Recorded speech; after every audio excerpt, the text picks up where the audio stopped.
Is Keir Starmer a pathological liar? The evidence is certainly mounting. This was Keir Starmer in 2020 during his leadership campaign.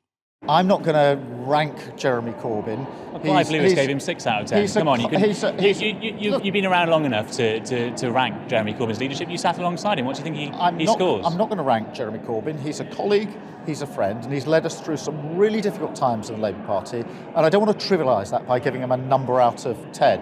I respect him and thank him for what he's done, but I'm not going to get involved in that. This was Keir Starmer just after he won that contest. I want to pay tribute to Jeremy Corbyn, who led our party through some really difficult times, who energised our movement, and who's a friend as well as a colleague. But this was Keir Starmer today on LBC. What's your personal relationship towards him, Sir Keir? Oh, I haven't spoken to Jeremy Corbyn for 2.5 years now. So, is he a friend? Was he a friend? No, I mean, as I say, I haven't spoken to him for 2.5 years. In 2020, he was a friend, Sir Keir. Well, I worked with him, Nick, as you know. Let's just run through it. I didn't vote for him in 2015 when he stood as leader. I wanted him to stand down in 2016. He won again. I again didn't vote for him. But I did take the view that we needed an effective opposition and that I shouldn't just walk off the stage. Right. But in January 2020, quotes, Jeremy Corbyn is a colleague, he's a friend, he's led us through some really difficult times in the Labour Party. Yeah, he's not a friend. He did, because, Nick, very straightforwardly, tomorrow is the 3-year anniversary of me being leader. And the very first thing I said, Nick, when I became leader is I would root out anti-Semitism by its roots. I apologised for what had happened. And I asked for those that had been most hurt by what had happened in relation to anti-Semitism simply to give me the space to show what I could do. I didn't think I could ask them for their support. I said, give me the space to show that I mean what I say. I meant what I said.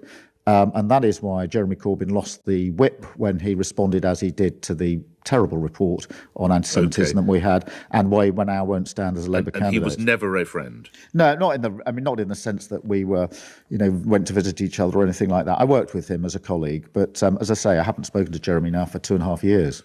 What's happened in Keir Starmer's life where the definition of friend has completely changed? So in 2020, friend meant whatever relationship he had with Jeremy Corbyn. Now, friend means that they visited each other's houses all the time and had tea together, right? It's sort of changed the goalpost somewhat. I mean, the obvious thing here is, right, I understand why, obviously I don't think he should have blocked him from being an MP, but I understand why Keir Starmer isn't on the radio every day singing the praises of Jeremy Corbyn, right? I think it's fine for him to say, look, I disagreed with his response to the EHRC, blah, blah, blah. Even if I don't, I think it's, it'd be fine for him to say that. I disagree with that. But, there were some good things about him. Clearly, I said he was my friend in 2020. I'm not going to be so dishonest to now say that wasn't true.